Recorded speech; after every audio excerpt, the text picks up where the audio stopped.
maybe May of 2022.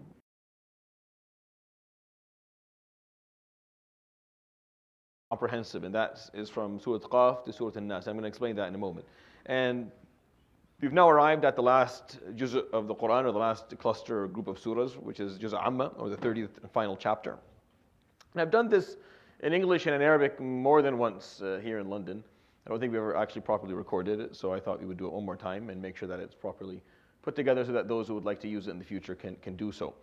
Juz Amma is obviously a juz that most Muslims learn by heart when they're young.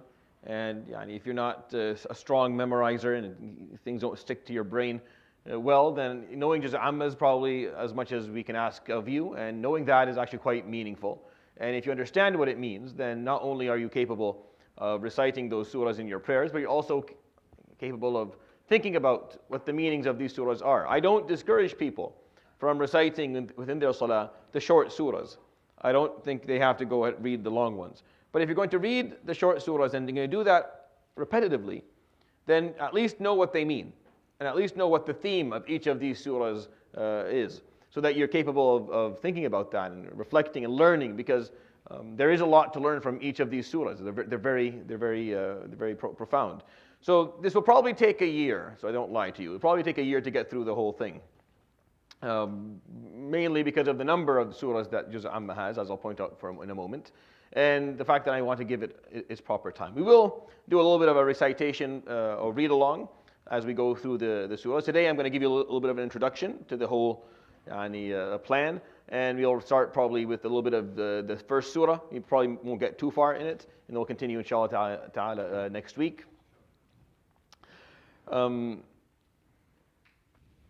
And I advise that as you go along, if you haven't memorized these surahs, then do it with us. As I start, you start as well. And if you've memorized them in the past and forgot them, and they're not really well held in your brain, then this is the right time to go ahead and do that, inshallah ta'ala, because hopefully when you add to the memorization the understanding of the meaning, it'll help you contemplate and actually reflect on what it's teaching. So, Al-Mufassal, which is what we started this halaqah with, is from Surat Qaf to An-Nas. It's a group of surahs. They're called the Mufassal, which is the comprehensive.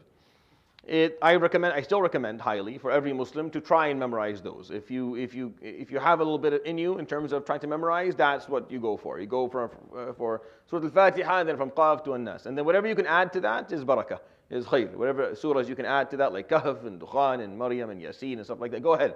But really, or Baqarah and Ali Imran, but try to memorize that last piece. The reason being that if you memorize them and you learn what they mean, what they're teaching, you have, to a certain degree, gone over every main topic that the Quran talks about. Because the Quran details in the first 26 juz, or the first 11 clusters of surahs in the Quran, it goes over almost every main value, principle, ethic, ruling, law, and practice. And then in the last four, it summarizes all of that. And in four clusters, it kind of brings down each main topic, and it concisely explains it. And that's what we've been doing since 2022, and hopefully most of it is online, or some of it is, or maybe none of it is, I don't know. But we started this since we started this place, and that was the intention behind it back then. The final chapter, or Juz Amma, or Juz Al-Thalathun, 30 chapters in the Quran, and this being the last one, is the summary of the faith fundamentals, is how I put it, and it's the easiest way for you to understand it or to think about it. It summarizes the fundamentals of what Islam is actually about, taking it very concisely and in very few words. It's almost as if you want to know the bottom line or the short version of it, here's Juz Amma. You want to really learn in depth, go and start reading from the beginning. Go and just start reading Baqarah, Ali Imran, and really contemplating in depth what the meanings are, what the stories are, and you'll start to really learn. But the reason that our kids usually memorize this part of the Quran is because it's short and it's easy.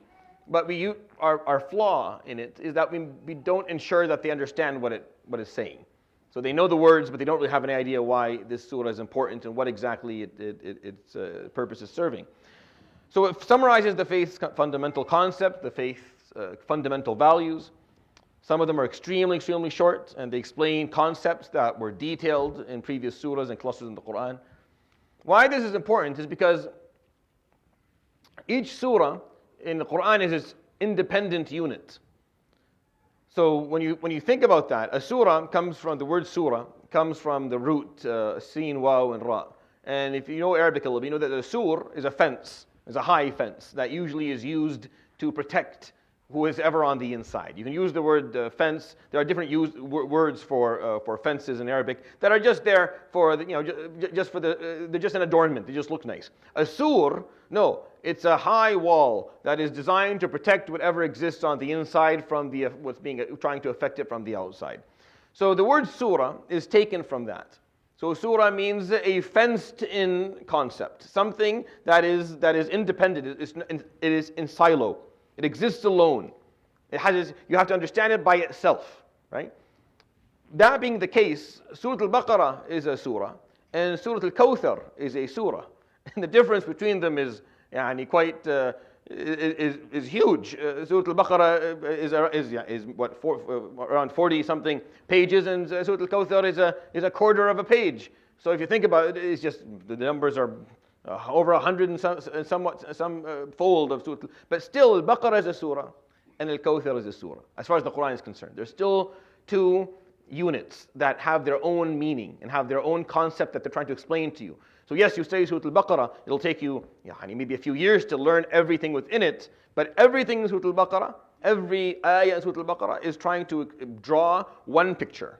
Surah Al-Baqarah at the end is explaining just one big theme, one basic concept that if you grasp well, you can see how all the verses are directed in the same direction, explaining this one concept. Surah Al-Kawthar does exactly the same thing, but it does it on 3 ayat. Instead of doing it in 2.5 juz, it does it in 3 verses, but still the same thing. It's explaining one concept. And yes, concepts in the Quran or ideas, the word concept is equivalent to an idea, obviously, differ and vary in their importance and in their depth. Some concepts are a bit more important than others, but all of them at the end are ideas that the Quran made sure it gave a unit to explain to you so that you could take some time and think about it. And I believe that we're at fault if we don't at least try to understand what those ideas and concepts are. So to explain to you a little bit about Juz' Amma, because before we go into the Juz', I want you to be very clear about this last cluster of surahs or this final chapter. Most surahs in this Juz' were revealed during the early Meccan period. So during the early prophethood of the Prophet ﷺ, early on. Most of them, when I say most of them, out of 37 surahs, as you can see up there, which is the number of surahs we have in this Juz', you're going to find around 33 to 34 were revealed in the early Meccan period. Maybe 3 or 4 were revealed late in Mecca, and maybe 1 or 2 were revealed in Medina, as I'll point them out to you very clearly as we go along. But the majority of this Juz' was revealed early in the life of the Prophet ﷺ and the Sahaba as a prophet and the companions as followers. So really, and I'll track that for you, inshallah. As we go along, I'll explain to you when this surah was revealed, and I'll talk about relatively when it was revealed, what was happening at the time. But the way I see it is that these surahs, not only are they short and concise and easy to remember, but they were granted to the Sahaba early on. Here's something for you to remember. Keep this in mind as you go along. So the Sahaba were taking these small doses of information and holding on to them. That's one of the ways you know if a surah is from the Meccan period versus the Madani period, the period that came after he went to Medina, when he had a country now, alayhi salatu wasalam. They weren't under as much pressure. They were under pressure, but it was a little bit different. When he had a little bit more autonomy, alayhi salatu wasalam, and so did the Sahaba, is that you'll find the verses in the Madani surahs are much longer, right? And the surahs themselves, to a certain degree, are much longer. So Al-Baqarah, Ali Imran, Al-Nisa, Al-Ma'idah, Al-Tawbah, all of these are Madani surahs. Makki surahs that are long, maybe you have An'am, Al-A'raf, that's pretty much it. The rest of them are much shorter. They don't go beyond the Juz'. So all of these surahs were revealed to the Sahaba early during the first 3 to 4 years of his prophethood, alayhi salatu wasalam. So they got to learn them quickly. And I believe the reason for that is that here are the main values. Here's what you really need to know. If you're going to be able to continue this journey, you have to know this stuff. And I find it, subhanAllah, interesting that they were all put at the end of the Quran in terms of sequence. And when the kids begin memorizing, that's what they go to. They start with that. Also being given that which the Sahaba were given at the beginning. The only difference for me is that they understood what these surahs were teaching and we have no idea. Really, at the end, they comprehended what the point of this unit was. It's a surah. Huh? It's a unit, it's protected, focus on it, you don't get distracted by other stuff. These verses are their own little unit. Learn what they're explaining. We read them, but then we don't know what was that, and we just kind of keep on going with it. And that's the flaw and the fault that I'm going to try and fix through this series, inshallah ta'ala. There are 37 surahs in this chapter, out of 114. That's a lot if you think about it. There's 30 chapters. If each chapter had 37 surahs, you would have way more than 114. We'd have even 1,000 surahs. So we have 114. 32% of the Quran's surahs are in this chapter. Around a third of the Quran's surahs are in this one chapter at the end. If you understand what I meant by surah, then this will make sense to you. That a third of the Quran's units, conceptual idea-based units, are in the last chapter. And then everything else is spread out quite vastly in the rest of the Quran. So this last chapter has a high concentration of Quranic units that's explaining specific ideas and specific concepts, which makes the value, in my opinion, of this juz' to be much higher than any other juz'. And I don't think any scholars historically would disagree with what I'm saying. That the value of juz' amma is much heavier than the value of other ajza in the Quran because of how many units of the Quranic units it carries. Right? It has a third of the total number of Quranic units. If you understand surah as a Quranic unit, if you think about the surah as a unit of the Quran, then it has a third of it, all in that last chapter. 30 chapters, a third of them is in that last one, which is why I think it's so important that we learn it. And it's not longer. So you think, oh, this last chapter must be the longest. Nope. It's no different in terms of length. They're all equal. All 3 chapters are exactly the same length, and this one is no longer. It's just the surahs are smaller, so the concentration of information is higher. So the importance and significance for us to learn it, in my opinion, is much higher. All right. So I put down, and I'll share these slides inshallah for you so you can use them to look at. Here are the 37 surahs that we're going to be going over inshallah over the course of this series that may take around, I said a year or so. Each surah is going to take me around a session. Some of the longer ones at the beginning will take maybe 2 sessions, sometimes 3. For like Juz' Amma specifically may take 3 because I'm doing this long introduction at the beginning. But after that, the surahs will be a one-session sitting. We'll go through it all at once. If it's a page or longer, I may have to give it 2 sessions. But the goal of each of these surahs, from my opinion, is that if you attend, make sure that you're walking away at least understanding what the surah was teaching. So when you stand there in salah and you decide to read وَالشَّمْسِ وَالضُّحَاهَا, or you're going to read وَالضُّحَى, you understand what it's saying. What is it teaching you? And I guarantee you the following. If you contemplate on the theme or the lesson that the surah is teaching, every time you read it, you will benefit from it. And if you don't, then you won't. So if you're like, it's the same thing for me. It's Kawthar and Qul Allahu Ahad. Fine, no problem. Just make sure when you read them, you're thinking about what they're teaching.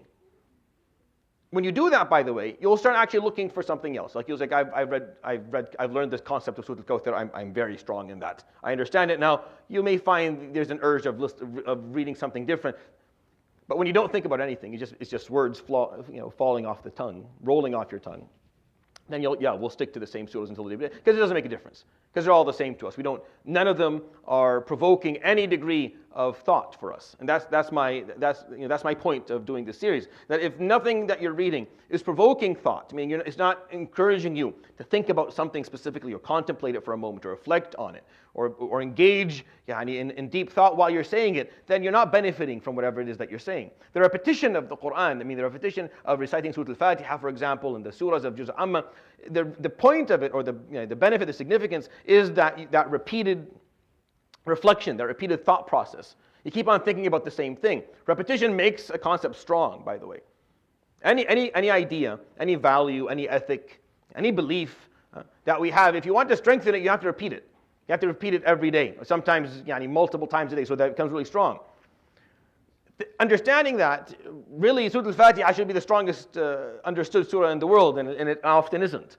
Because we have normalized for ourselves to say words that we understand in no way at all. Like we've normalized this practice where you just say things and you don't think about it. And you're like, well, yeah, because I don't understand the language. No. I'm telling you from this side of the fence, the Arabs do the same.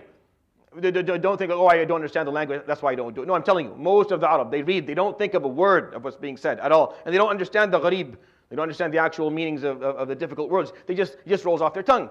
Right? And that, to me, it basically steals any true benefit that can be taken from what we're reading. And I would love this, what I'm saying right now, to be generalized upon all of the Quran, really, not just here. But that's ambitious, and that'll take a lifetime. At least we can do a third of the Quranic units, a third of the surahs, that are all conveniently put for us in Juz' Amma, in the final chapter, that most of our brothers and sisters and daughters and sons have memorized throughout their lives. Inshallah, can read along and think with us and try to contemplate. And I encourage the younger group, as they listen at the end of the session, if they have questions, to ask. And to come up and find me and ask me if you're trying to think about this, if you're trying to learn what the Quran is teaching, you're taking time to think about it at home, and you have questions, come back and ask. Let me help you. Because really the Quran's benefit for you in your life is going to be heavily dependent on the effort that you put into it.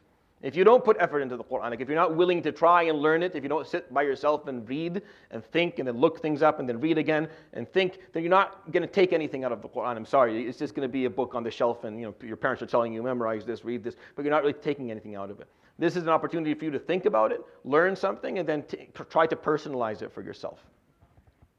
So I shared this, inshallah, with the different names of the surahs that we're going to. Each surah, I'll explain, inshallah, the meaning of the title and why it was called that, and then we'll take into the themes.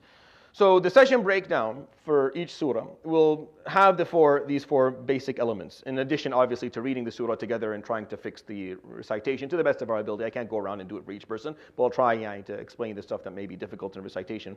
Is the context and background. So when was the surah revealed? What was happening at the time when the Prophet ﷺ was receiving the surah? Is there a story connected to it? Number two, meanings and stories. What were the stories that were connected to this surah? The meanings of the different words. There's something called gharib al-Quran. Gharib mean the words that are not necessarily common, and people don't necessarily always know the meaning just by listening to it. So we have to explain what this word specifically means in Arabic. So I'll make sure that those difficult words are explained. I advise you have a little notebook or you have something to write down meanings if they're unclear. Today, with all of the different translations that we have, you're capable of doing that. It's much more available than it was when I was growing up, for sure. When I was growing up, I think there was like one translation, and it wasn't very good. And for the majority of the time, you couldn't really benefit from it, because the English language it was using in translation. Like you'd read it in Arabic, couldn't understand it, read it in English, and it became even more difficult to understand because the word they used in English was even more difficult. But now, there's much more available, so you can actually find something easy. But I will explain the meaning, I'll tell you the stories behind it. We'll talk about the theme, the purpose, what is the surah explaining? And that's probably where most of my effort is going to go in, to try and illustrate for you the picture, draw the picture of what exactly this juz is talking about and how it's broken down. And then the final piece is the practical application. What do we do with all of it? So you read the surah. So now what? When you read it next time, or you hear a sheikh reading it in salah next time, what do you think about? And what do you encourage yourself to do? Or what do you encourage yourself not to do? What ethic or value are you taking for yourself from listening to the surah? What are you reminding yourself of through this surah that Allah subhanahu wa ta'ala has revealed? You're going to find that the topics are extremely interesting and very, very much, obviously, it's the word of Allah, very, very well put together. So the way I break down Juz' Amma is into 4 sections. Juz' Amma itself is broken down in my understanding of it, and this is my understanding of Juz' Amma. This is how I'm going to explain it to you. You'll find other scholars and other teachers who may have a different approach to these things slightly. Of course, that's fine. Al-Quran, Bahr. It's an ocean of ilm and of knowledge, and different scholars will have different approaches to this. This is very well established and accepted, and I don't claim that this is the only way to understand it. But this is the way that I comprehend it, and I find it to be it simplifies things and makes it very easy, and it offers a certain degree, it offers you a compass. Sometimes when you're reading a surah, you're like, okay, what is this surah saying? and you're lost. You don't know what exactly is it trying to, you're trying to learn, you're listening to the verse, you hear the words, but you don't know where. I'm going to give you the compass. Here's what this surah is talking about. Every verse in it is trying to explain this. Think about it that way, and you'll stay on track. You'll be able to actually contemplate one topic and benefit from that contemplation.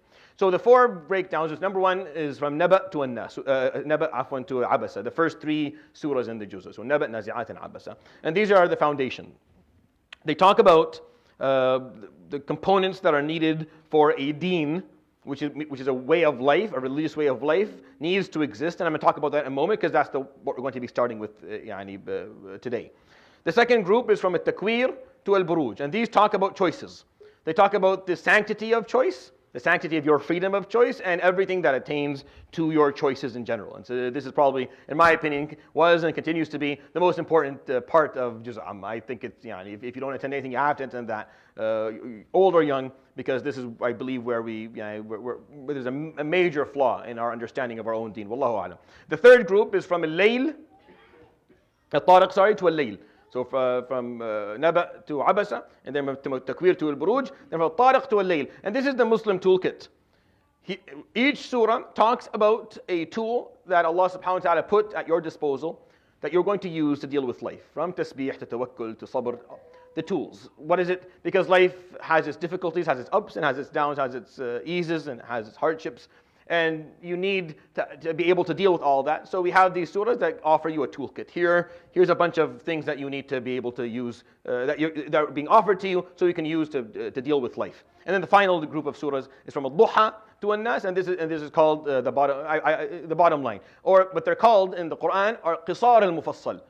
So the short and comprehensive.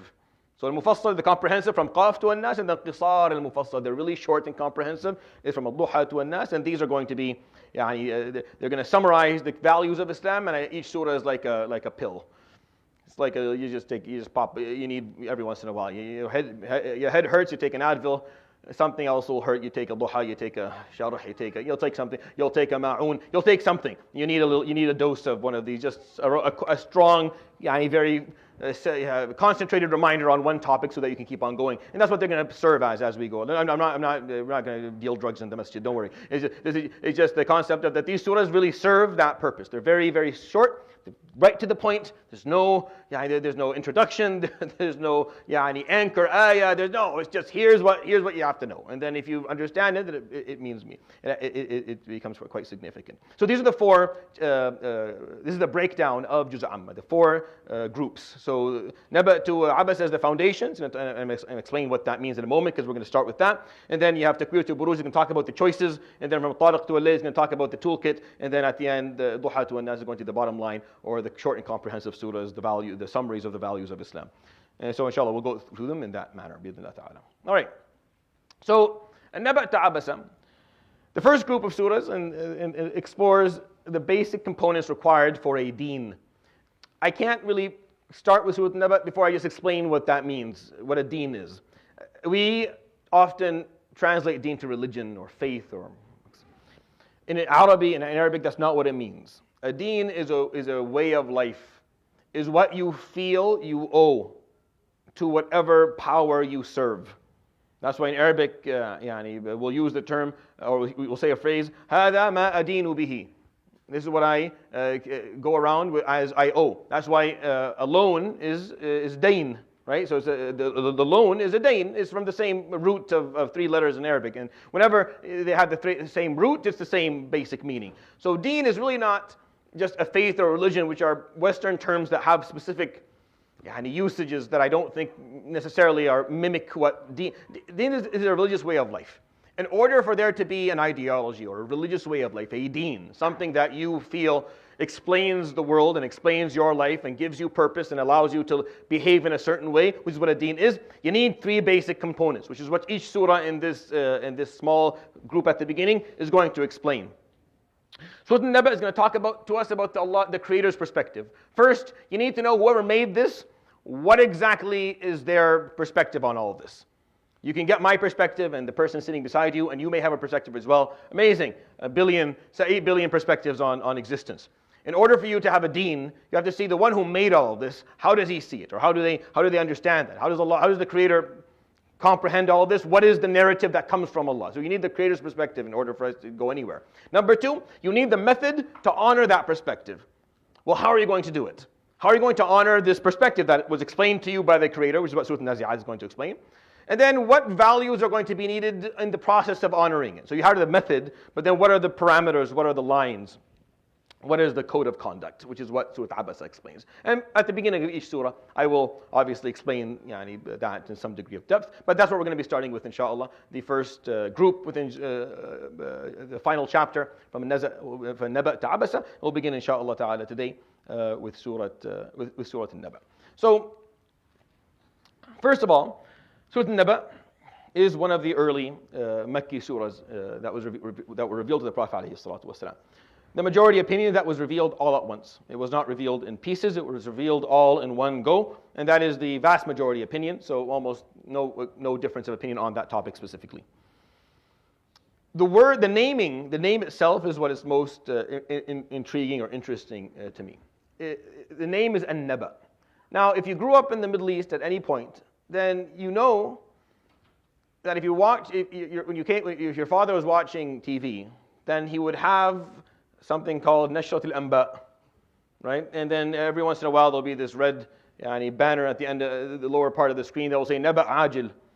So An-Naba in Arabic means the news, a piece of information that is of extreme importance. The news. And the way I understand this, or the tidings is another explanation. The way I think about Surat An-Naba is the following. You watch the news and you hear the perspective and the narrative of everyone, right? You get to hear the narrative of this news anchor in this country or this news station today. Whatever objectivity existed in media is gone. And it's just the narrative of whatever channel you're watching. So you keep on moving, looking for different narratives. You're listening to the news coming from a lot of different sources, right? And then you hear the news coming from your parents and maybe from your neighbor and your friends. And then you obviously have something to offer, so you give your narrative. Surat An-Naba, it's as if you're in the midst of life, you're getting that banner. That banner on the TV saying there's Naba Ajil, there's an important news. And then you get to hear Allah subhanahu wa ta'ala tell you the story. Do you want to know the story? Like the story of everything from the one who made everything? Here it is. That's how this juz'ah begins. It begins by you hearing the perspective of the Almighty subhanahu wa ta'ala. How He tells the story. How we tell the story will depend on where we come from, where we lived, how we grew up, what hardships or what experiences we had in our lives, what we were spoon-fed growing up in our countries or in our households, what we were told is correct and what we were told is incorrect, who we like and who we dislike. We have our narrative, we have our story to tell, right? But you have to hear the one that Allah subhanahu wa ta'ala tells. Because everyone has their own narrative. Listen to the one that Allah says. Because He tells you the story the way it actually happened. And the way it's actually happening, and the way it's going to continue to happen. And the narrative of anyone else or everyone else will suddenly become much less important. Why would I care about my own narrative or my own perspective of the story, or yours, forgive me, or anyone else's, if I get to hear the news as Allah subhanahu wa ta'ala tells it? And that's what Surat An-Naba is. An-Naba, the news, the tidings. Hear what He has to say, subhanahu wa ta'ala. Listen to Him tell the story. And that's exactly what this surah does. It runs through it from the beginning to the end. There's an anchor ayah. This surah is long enough for me to explain this to you. This surah is long enough for it to have an anchor verse. Most surahs in the Quran are structured in different ways. I usually talk about the structure of surahs when we do these sessions. But because Juz' Amma is mostly short surahs, there's no need for me to spend like half an hour explaining that to you, because most surahs in Juz' Amma won't have a structure because they're so short. But the first 2 or 3 may have a little bit of a structure. And Surah An-Naba specifically has one. And one of the structures that the surahs of the Quran can have is where the surah is a build-up towards an anchor verse. An ayah that was the purpose of the full surah. This whole surah was just building up to get to one verse that you need to hear. And then you're going to focus on that ayah. Not to say that what was before is not important, but what was happening before was building up to it. Sometimes you have surahs in the Quran where the anchor ayah is the first one. Sometimes just one right in the middle. Sometimes just at the end, like Surah An-Naba. Sometimes you have multiple anchor verses where the surah is actually divided into sections, and each section has its own anchor verse. Sometimes you have an introduction within the surah and then a summary at the end and a plot in the middle. It depends. Every surah is a little bit different in how they're structured. Surah Amma, Surah Al-Naba specifically, is structured in the form of an anchor verse that comes right towards the end of it. So we get to listen to this story, and that's what usually happens, right, when you're hearing a story. When you're listening to the news, right, usually they're going to start telling you, they're building up to give you that piece of information. If they give it right off the bat, then they lose they lose your interest and your attention. Because once you say it, you change. So a good storyteller or someone who wants to solidify their narrative will tell the story, and they will make sure that the premise, that the introductions and the beginnings are all there, and preface the story with whatever it needs to preface it with, so that when you're given that piece of information at the end, you're able to actually appreciate it because everything before it that was needed was explained already. Okay, so that's what Surah Al-Naba is going to look like. So we'll start inshallah ta'ala together. We have, I think, another 30 minutes. Perfect, so we have 30 minutes. We'll go through whatever verses we can. I'll explain them to the best of my ability inshallah ta'ala. So we'll start with the beginning. Again, the purpose of reading is just so that, again, those who are maybe not as familiar with these ayat get to listen to the proper recitation of it, and I may point out a few things here and there that that are important in terms of reading it properly. أعوذ بالله من الشيطان الرجيم بسم الله الرحمن الرحيم عما يتساءلون.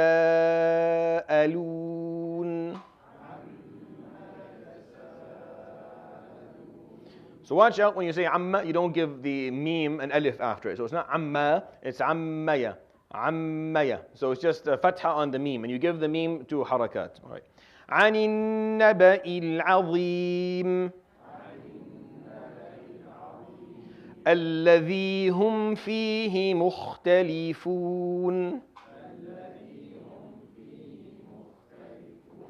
كلا سيعلمون ثم كلا سيعلمون. So that's how this surah begins, similarly to what I was explaining to you a moment ago. Allah subhanahu wa ta'ala begins by saying amma, about what? So it's ammadha. That's the origin of the Arabic linguistics here. An madha. An madha. So first of all, when the noon and the meme come after each other, the Arabs do idgham, they just put them together. And then madha and ma or ma are equivalent in terms of the meanings that they offer. So this is takhfif. This makes the whole word shorter and easier, serving the same purpose. So amma, about what? Yatasa'alun, are they asking about, or are they discussing? At-tasa'ul is not just questioning things, it's also when you are in discussion in pursuit of something. So any discussion that's purpose is to pursue an answer, pursue a solution, is called tasa'ul, which is why it's encouraged in Islam for you to perform tasa'ul. Why? Because if you're in pursuit of the truth, then you're questioning things and you're asking stuff. If you're not in pursuit of the truth, it becomes jadal. It just becomes discussion for the sake of discussion, and jidal or arguments are not encouraged in Islam. But tasa'ul is. So Allah subhanahu wa ta'ala here is not discouraging this. He's saying, what is it? And He knows, Jalla Jalaluhu, He knows. But this is a rhetorical question. About what are they all discussing in pursuit of answers? What are they all questioning? What are all the questions about? Amma yatasa'alun. عن النبأ العظيم, about the great news.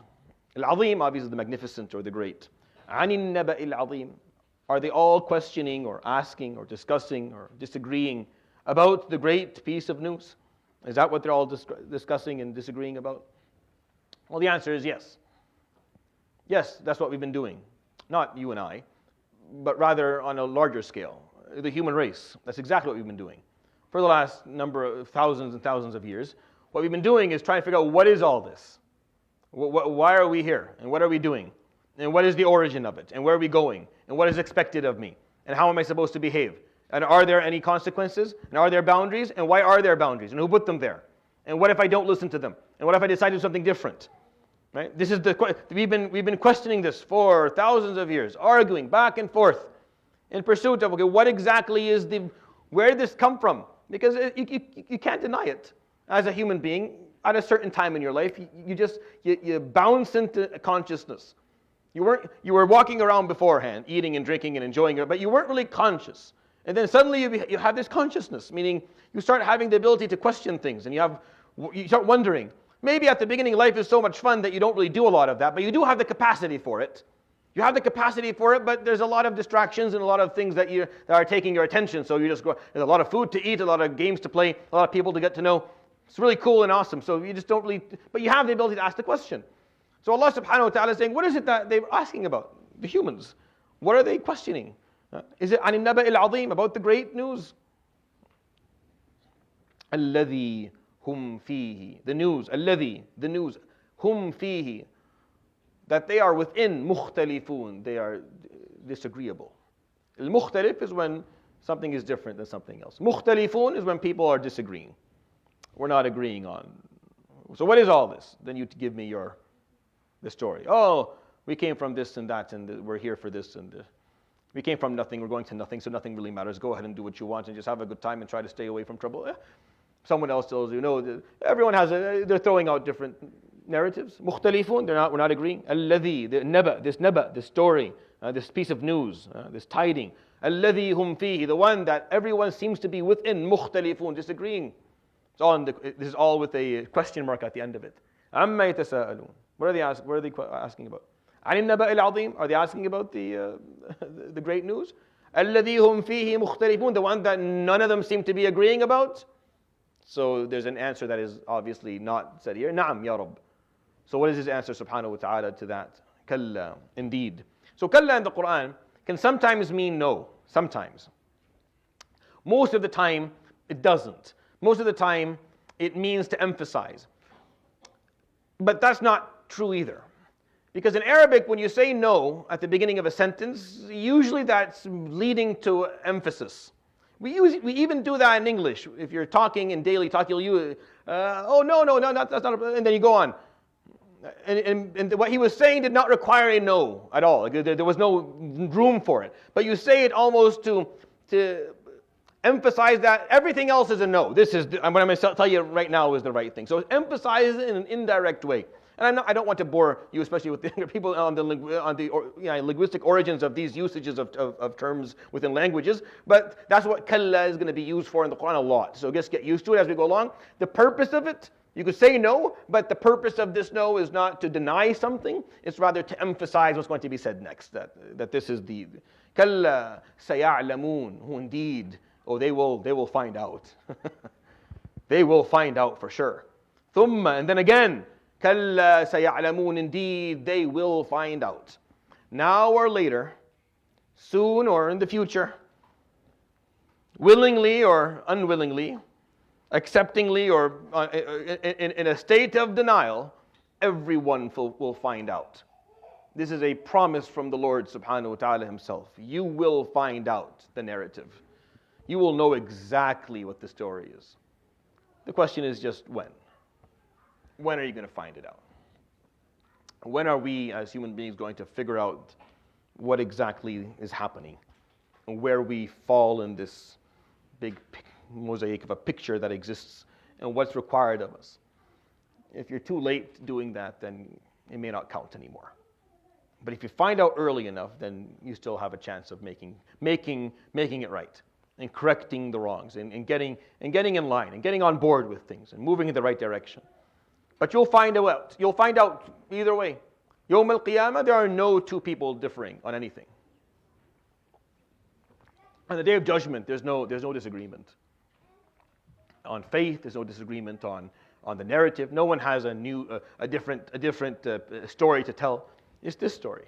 The story that Allah subhanahu wa ta'ala is going to tell to us from the beginning, moving till the end of our time. Kalla saya'lamun, thumma kalla saya'lamun. All these disagreeers, all the people as they argue and discuss and disagree and yell at each other and go in different ways and they can't seem to agree on anything, everyone will know the truth of this matter. It's just a matter of when. And Allah subhanahu wa ta'ala, right after this ayah, begins to tell us the story as He sees it. These are extremely, in my opinion, these are extremely powerful ayat. You are listening to Allah subhanahu wa ta'ala tell you the story as He sees it. Not as I see it or you see it or anyone else. It's as Allah subhanahu wa ta'ala sees the story of existence. So we'll start inshallah with the first few verses and we'll go over them. أَلَمْ نَجْعَلِ الْأَرْضَ مِهَادًا. So moving forward, the verses, most of them, until the end of the surah, are going to end with an alif. And when it ends with an alif, you're not going to recite or use the tanween. So if you keep on going, أَلَمْ نَجْعَلِ الْأَرْضَ مِهَادًا, right? That's if you kept on going. مِهَادًا وَالْجِبَالَ أَوْتَادًا وَخَلَقْنَا. So you're not going to do that. We're going to stop at the end of each ayah. So the tanween is going to go. You're going to end up with an alif. The alif, when you're reciting it, you're supposed to let it fade out. It's not supposed to be abruptly stopped. So we're not supposed to say, أَلَمْ نَجْعَلِ الْأَرْضَ مِهَادًا. That means there's a hamza at the end of it. That's how a qari would, or an Arabic person would understand what he was listening to. So the way we say is mihada. You let it just fade out within two counts. Mihada. Just let it slowly fade out. And at the end of each ayah, we're going to have exactly the same thing. So I'm saying it now at the beginning so that I don't repeat it later. But try to learn how to kind of let things fade out a little bit when you're reading. You don't have to give it a long period of time. Just learn to fade out the sound as you're reciting. وَالْجِبَالَ أَوْتَادًا وَخَلَقْنَاكُمْ أَزْوَاجًا وَجَعَلْنَا نَوْمَكُمْ سُبَاتًا. So the way I break this the story down would actually take us to ayah number 16, but that's too much, so I'll just stop here. Because he breaks it down, subhanahu wa ta'ala, into 3 or 4 sections. So he starts by saying, أَلَمْ نَجْعَلِ الْأَرْضَ مِهَادًا. Why are they disagreeing on the news? Did we not make for them the earth mihada? So the word mihad, al-mahad is the cradle, from the cradle to the grave, al-mahad ila al-lahad, as they say. So al-mahad is a cradle, and mihad is something that has been made smooth and easy to move upon. Tamheed is when you set something up, or when you start paving. You start doing some paving so that the earth is not rocky and it's not ups and downs and you're going to fall when you're walking. So alam naj'al al-arda mihada. Did we not make, and the we here is a royal we, as you're going to find throughout many of the verses in the Quran, that Allah subhanahu wa ta'ala uses the royal we when He speaks of Himself Jalla Jalaluhu, and that is again a norm within the Arabic language that we'll see a lot of. Did we not make the earth mihada, a place that is easy for you to walk upon, is smooth for you to walk upon? وَالْجِبَالَ أَوْتَادًا, and the mountains as pegs. Al-watad is what the Arabs, when they had their tents, when they had a tent, they had huge tents, by the way, nothing that you use when you do camping here in Canada. No, I'm talking about tents that are as big as this masjid. In order to hold down the fabric, you'd have to have a peg that was as tall as I am. It's over a meter peg, and it would take maybe 3 or 4 men to pound this peg into the ground to hold down the tent. So the Quran, when it talks about the mountains, it's always referring to them as rawasi, as anchors. Right? And when you throw something into the water, when the ship throws an anchor into the water, it helps the ship stay where it is. So the mountains in the Quran are always referred to as anchors for the earth. And here the same term, the same idea applies, a different term is used. وَالْجِبَالَ أَوْتَادًا, and the mountains are like pegs. They're put right into the ground to keep the ground from moving. And I don't know, or maybe I do know, but the Sahaba back then didn't really understand like this piece from a scientific or a geological perspective. They just accepted that that's what Allah subhanahu wa ta'ala says, that the mountains are anchors, they're autad, they're pegs, they hold the earth down. They understood from that, obviously, that there was more of the mountain underground than there was of the mountain above the ground. Again, a piece of information that the Sahaba did not have, nor did the Prophet ﷺ necessarily have. It's something that we figured out or learned about, that when you look at the mountain, only 20% is actually above the ground and 80% is all under it. And without these large series of mountains that exist in Europe and in the Middle East and Africa and parts of Asia and North America, the earth would be very different. It would not function as it does today, nor would it have been anchored in the sense that it is.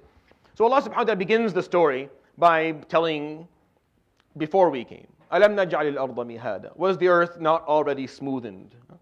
Did we not put pegs in the ground to keep it that way?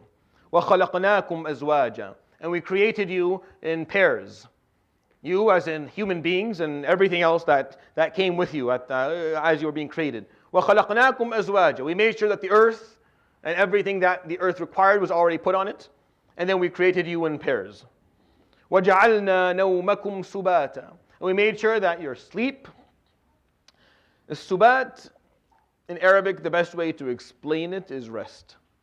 It's actually the best way to explain, which is why Sabt was the day of rest for Banu Israel. Allah subhanahu wa ta'ala told them not to go and work or to fish, to leave that on وَيَوْمَ سَبْتِكُمْ, not on the day of Sabt, because it was called the day of rest, and they refused. They kept on doing it, and the Quran kind of points that out. But the word subat in Arabic is when you're actually resting. Naum is sleeping.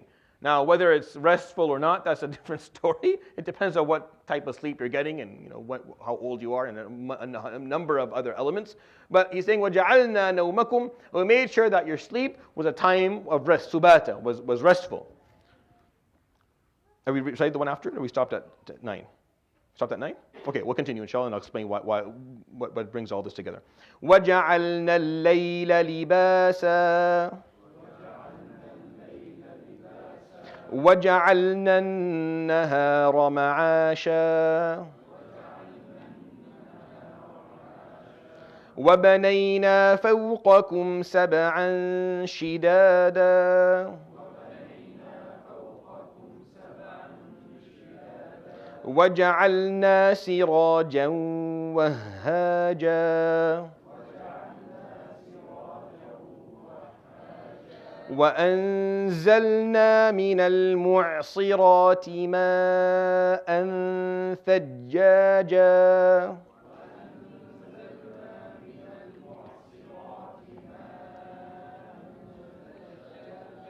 And watch out with the jim. The jim in English, in Arabic, is a very dry letter. It's not like that in French and in English. It's not ij. Ij, that's not an Arabic letter. Ij, that's the Arabic letter. You can't continuously make the sound of jim in Arabic.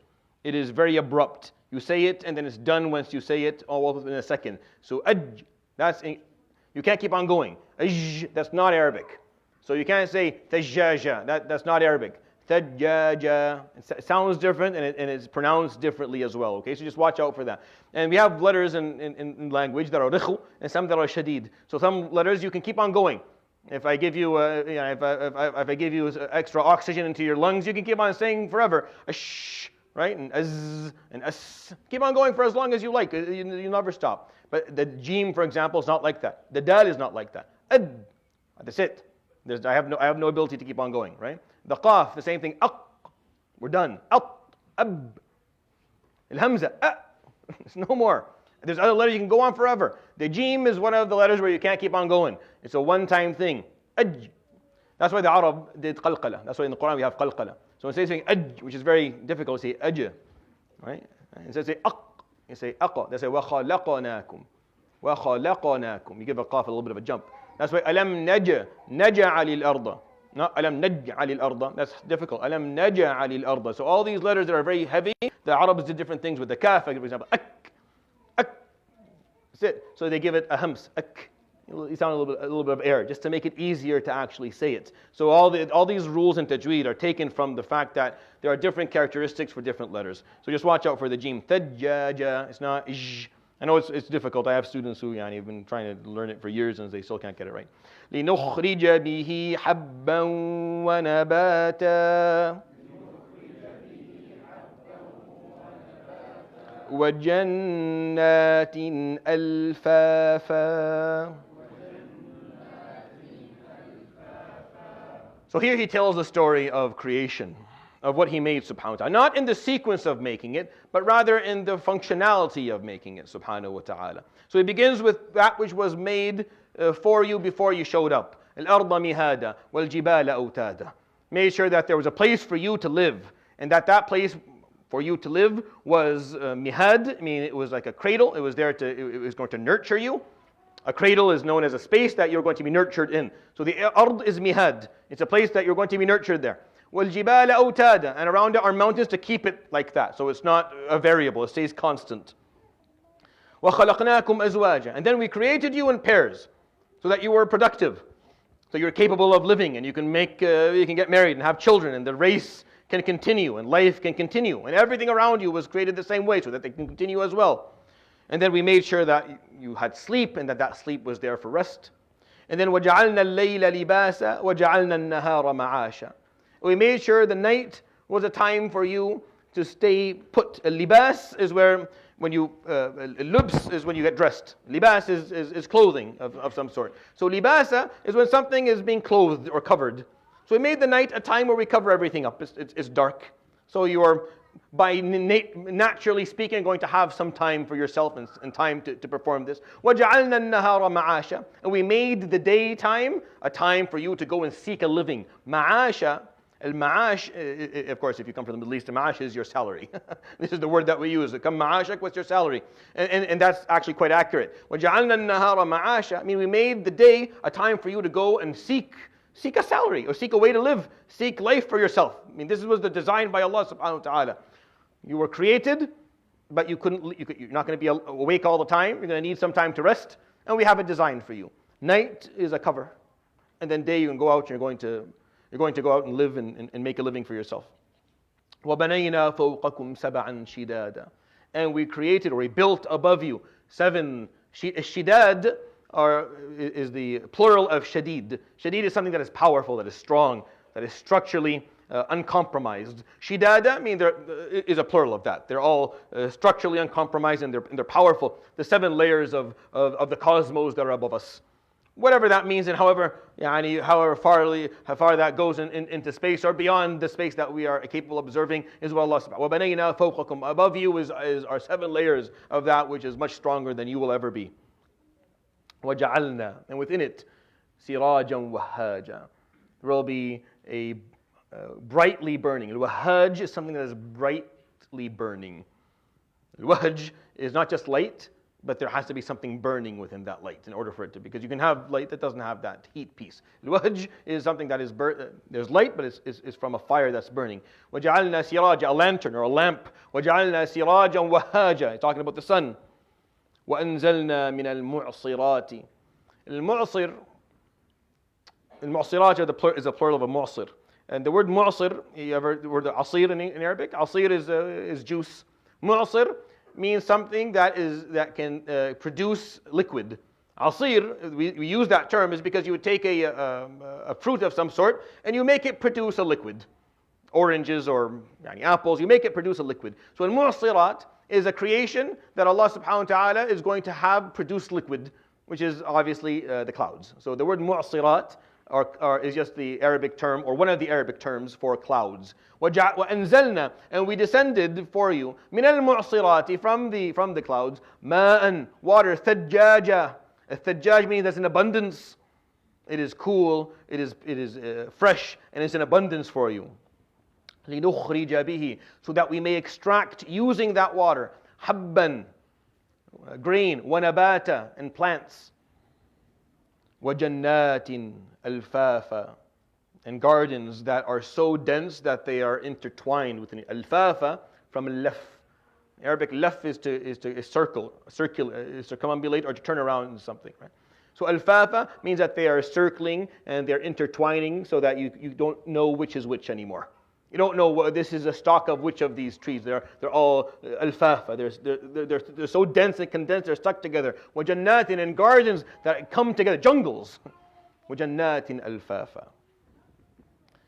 So here within this first part of Surat Al-Naba, he begins subhanahu wa ta'ala by telling us the first part of the story. What you need to know really You can learn more. You can learn more about, obviously, about the creation of the world and the cosmos and everything. And you'll learn, and that information may be beneficial. But what you really need to get the job done, what you need in order for you to be able to function, is just this. That's why he starts the story with Alam. Did we not do this for you? I mean, you already know this. You don't need this information to be told to you, but we're going to tell it to you anyways, because maybe you just got used to it and you stopped noticing it. Is the earth not a cradle for you with all that can nurture you?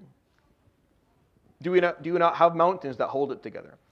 Did we not create you when everything else impairs? Do you not make sure that within your creation there was an aspect for rest so that you could function appropriately? Was there not times that were designed for you to rest and times that were designed for you to work? Did you not find above you there was something that sheltered you and protected you? And within it, did we not send down for you water that would bring out from the earth the grain and the plants and all of these gardens and jungles that have all the food that you need? Do you not find above you the sun that is held lantern that will grant you all the power and all the light that you require? And the answer to the question obviously is a simple yes, that whether you believe in God or you don't, this is kind of the reality of what you woke up to, what I woke up to. We woke up to this world that has all of those things set in place for us. From the nurturing aspect of the earth that we sit on, the consistency of it, even the system that exists within ourselves, even the system that we have. You ever thought about the idea that without this day and night following one another, the way it happens, life wouldn't have never existed, by the way. Like life would have never evolved to begin with. And we wouldn't be here. Without this subata and libasa and ma'asha happening, because if night was just night for no reason, it would be a waste of time. Like if night was not needed, meaning you're just sitting there bored, waiting for the sun to come up so you can go run around, and then the sun goes away and you have to sit down bored again. But no, the sun goes away for a bit and it's libasa. Now you have the night, it's going to cover everything. It's because you need subata. Because you need to lie down. You need to rest. If you don't rest, you can't actually continue this. This is how you're created. It's a phasic existence. We don't exist all at once. Now, we don't wake up and just stay awake until we die. No, it's a phasic existence. We're up for a while, then we die for a while, then we're up again. Sleeping is death, really. Even if you're seeing it, most of us don't even remember whatever dream we see in our. But you're not alive during that period. You can't call yourself that, at least. So this phasic existence was something that actually worked for you as a creature, and Allah subhanahu wa ta'ala made sure that that's how the dunya was prepared. There's a sun above you, there are skies above you, within them there are mu'asirat, there's going to be a juicer that will send down all of the water that you need, it'll become to you in abundance, it's what you require to live, and from it we will make sure all of the grain and all of the plants and all of the weeds and all of the jungles and all of the gardens that you're going to eat and drink from will come by themselves. You don't have to do much about it. You just leave it, it'll happen on its own. Imagine if all of this was your job. Imagine if the pegs, you had to actually insert them into the ground to keep the earth the way it is. Or that you had to somehow invest in the sun to stay burning. Or if you had to actually find some way to figure out what the clouds wanted so that they would exist in the first place, and then maybe even get them to send down the rain. Imagine if there was something else you needed to do to actually to bring out the green from the earth when the water hit it. None of it. None of it. All of that was predetermined and set up for all of us. So it's just there. Enjoy it. Enjoy the fact وَخَلَقْنَاكُمْ أَزْوَاجًا وَجَعَلْنَا نَوْمَكُمْ وَجَعَلْنَا اللَّيْلَ وَجَعَلْنَا النَّهَارَ وَبَنَيْنَا فَوْقَكُمْ وَجَعَلْنَا سِرَاجًا وَأَنزَلْنَا مِنَ الْمُعْصِرَاتِ. He's just saying, I did all this for you. This is the story. You want the news? This is the story Allah subhanahu wa ta'ala tells. I set all of that up for you, so that you could live and you could exist. That's the first section of the surah. The story is obviously not even close to, it's not, we're only 33% in. But that's the first piece of the story. I'm going to stop with that, inshallah ta'ala. We'll conclude, bi'idhnillah ta'ala, the surah. We should be able to finish it next week. But my advice to you is, in order for this to be helpful, go home and read it this way. Tonight, before you go to sleep, read Surat Al-Naba, but this way. Listening to it that way. Listening to it as in Allah subhanahu wa ta'ala setting the record straight. Setting the record straight of exactly what happened and what you are going through. Listen to him tell you the story of the existence that came before. Again, not sequentially. He's not talking about this was created first, second, third. No. That's a historical record. That's not what the surah is here about. The surah is to tell you, here's what you have. Here's what you woke up to the world with. And then listen to him explain the rest of the story moving forward. And when you do that, you'll find that, okay, that's how he sees it, subhanahu wa ta'ala. Now, either you get on board with the way he sees it, and you live that way, or you don't. But then the problem is that who else matters? What other perspective or narrative actually matters aside from the perspective of the one who created it all? The one who جَعَلَ الْأَرْضَ مِهَادًا وَالْجِبَالَ أَوْتَادًا. It's the one who made all that we should be listening to. So do that. I think you'll find some benefit. And then when we recite the rest of the surah next week, hopefully that will help provoke some degree of thought and contemplation. سبحانك اللهم وبحمدك أشهد أن لا إله إلا أنت أستغفرك وأتوب إليك وصلى الله وسلم وبارك وعظم على نبينا وحبيبنا وقرة أعيننا محمد وعلى آله وصحبه أجمعين. جزاكم الله خير. بارك الله فيكم. We'll see you inshallah.